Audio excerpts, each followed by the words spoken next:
But, I went on and on about Kobe because there's so much to be said there. We're watching a guy who, it's not impossible he could become a top 3 player of all time if he keeps winning like this and playing well. So, but there are other angles to this. On LA, you got Phil Jackson, a guy I have the utmost respect for, and really a special coach. If he wins this finals and makes another dynasty for himself in LA, he might unequivocally become the greatest coach of all time in the eyes of the vast majority.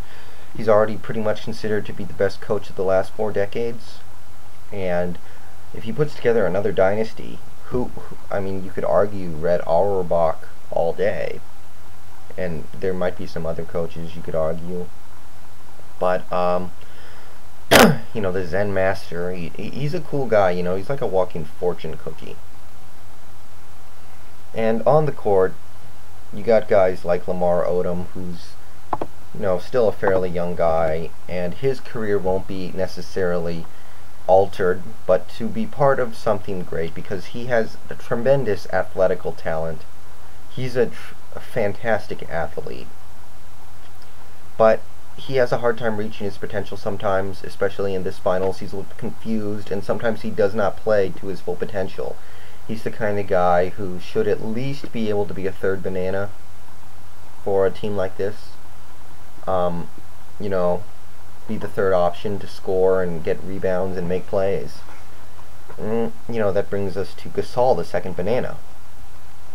He's another young guy, and his career won't be unequivocally changed.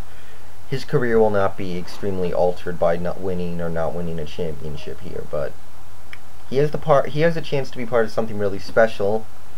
Shaq in LA won 3 championships. I'm sure he wants to match that because he has immense talent and is probably the best young center in the league right now. So a lot of things can happen there on the LA side. You've even got players like Sasha and Farmar who have the opportunity to start their careers in such a fantastic way by winning a championship and maybe even going on to bigger and better things. And then there's, the Boston side, and Doc Rivers winning a championship on its own is mind-blowing enough. I just never thought that guy would ever win a championship in 100 years, million years. But hey, what do I know sometimes? And, they're close. 2 more wins and they will have done it. But, it's about Kevin Garnett. He doesn't have the legacy, the potential, or the talent of Kobe, and he never will, in all likelihood. And he's the guy who's known. He might be a top 10, top 5 power forward of all time. Tremendous athleticism, great scoring ability, great rebounding ability, top-notch defender, incredibly intense, knows how to carry a team. Survived playing on a very poor team for much of his career, put up with a lot of crap. Tremendous respect there, and he's probably a top 25 player of all time as well. Maybe top 30, top 40 at least.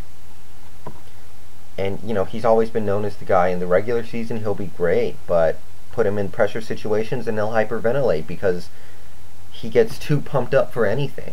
Yeah, I mean, can you imagine him like in a supermarket shopping for groceries? Banging his chest and going around and high-fiving everybody when he finds the flavor of Nutri-Grain bars he wants. He just gets too pumped up for everything. So for him to win a championship, which is something that a lot of people thought he could never do because he can't handle the pressure, that would be career-altering.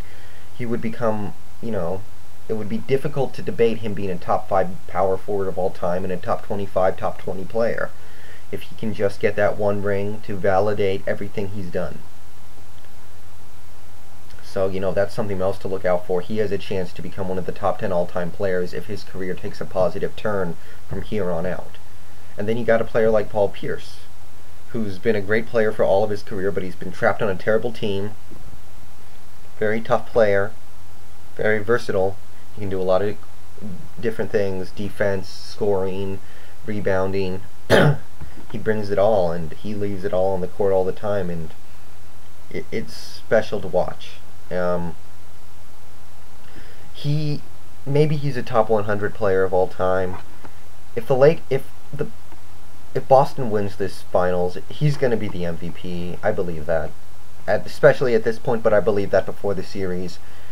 I didn't think Garnett was going to step up and do anything spectacular to the point of winning MVP. It's going to be Pierce if Boston wins. I feel pretty confident about that. Unless we get enough, unless we decide to give Sam Cassell his finals MVP before he flies back to his home planet or whatever it is he does. But, yeah. And, that's top 75 player of all-time material. And if his career continues to go up like it did this year, that's another chance to watch greatness. And if the Boston wins this finals, we're going to have to keep an eye on that, because that's more greatness that could be growing. Ray Allen, one of the greatest three shooters of all time, maybe the greatest.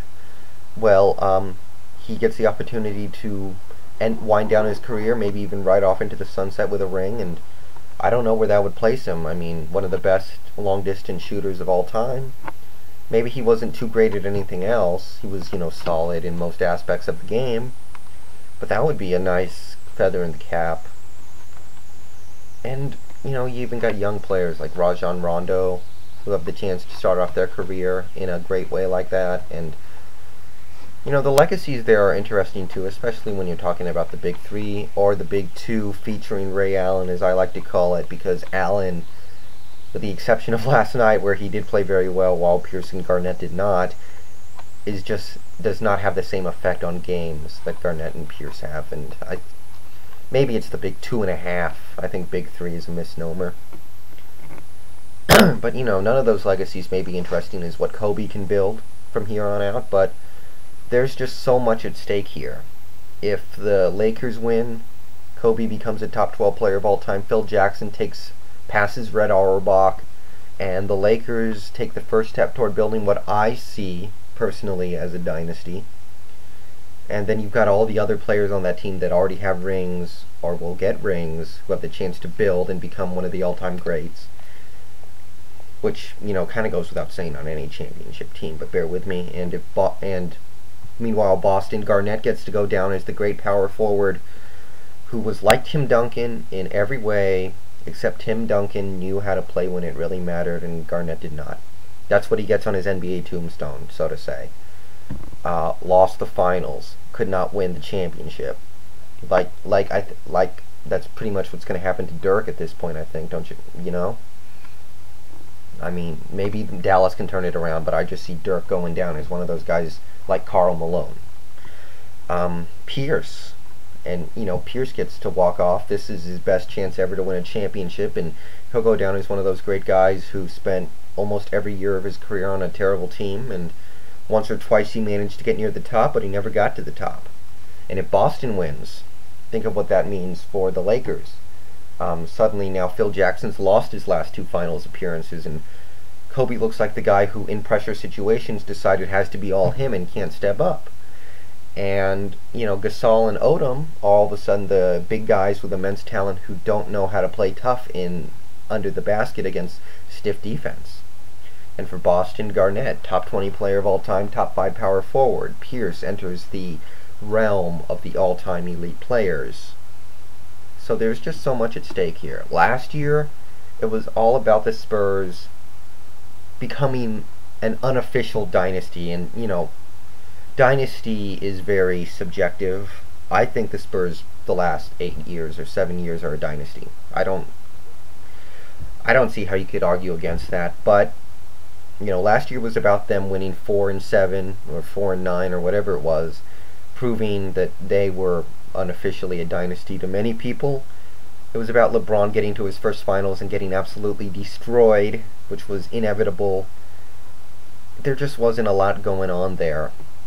Even the year before, there wasn't nearly as much to be done for anyone's legacy, except for Shaq proving he can win a title outside of LA, and I guess for Dirk for just proving that maybe he can never win the big one. We'll see about Dirk. It's too early to do anything like that. So that's what's at stake at these finals. That's why I really hope you guys all watch Game 4, and that's why I'm rooting for LA, because I just think the legacies there are more interesting. So Game 4 tomorrow, we'll see which way the legacies go. See ya.